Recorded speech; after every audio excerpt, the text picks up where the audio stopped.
tey nag maa ngi ñëw ci leçon bu am solo boo xamante ne ni ñu bëri en général dañ leen di jaawale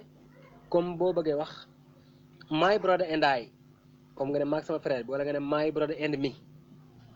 léegi ñu bëri dañu am jaxasoo du nga xam ba xam my brother and me la ñuy wax wala my brother and I dama choisir brother nag mais loo neex mën nga cee def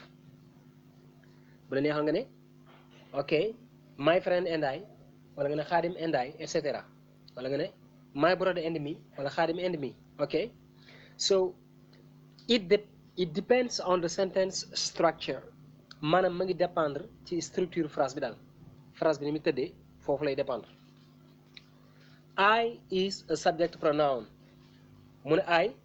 maanaam ab sujet la daal sujet la subject pronoun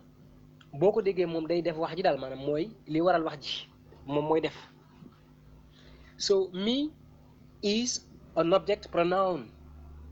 me moom du def wante dafay dékku wax ji you understand so I moom mooy def waaye me moom li ñu def day jëm si moom ok moo tax ñu ne me is an object pronoun. When you use I it should be the subject of the sentence mu ne pon boo jëfandikoo I daa war a nekk maanaam sujet phrase bi li nga xamante ni moo koy def ok. So boo ne my brother and I attended the same school my brother and I attended the same school man ak sama frère bi ñoo bokkoon benn école ok. My brother and I attended the same school mag sama frère bi ñoo bokkoon benn école fii nii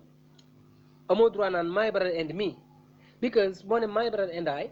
ça veut dire que tout simplement you know lii moom dafa def action bi dafa perform action bi maanaam moo waral jëf ji. léegi boo ne our father allows my brother and me to go out every night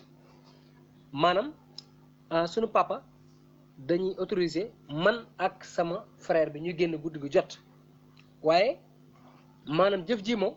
nekku ne yow yaag sa frère bi yéen a ko def mais sa papa moo ko def jëmale ko si yow pon fii nii mënoo ne our father allows my brother and I because boo ne my brother and I moom mooy def jëf ji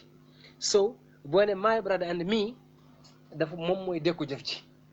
voilà loolu mooy différence ci diggante nga ne my brother and I ak my brother and me comme ni ma ko waxee damaa jël brother waaye nag mën nga fay def loo neex boo neex sax nga def fi tur nit ok thank you.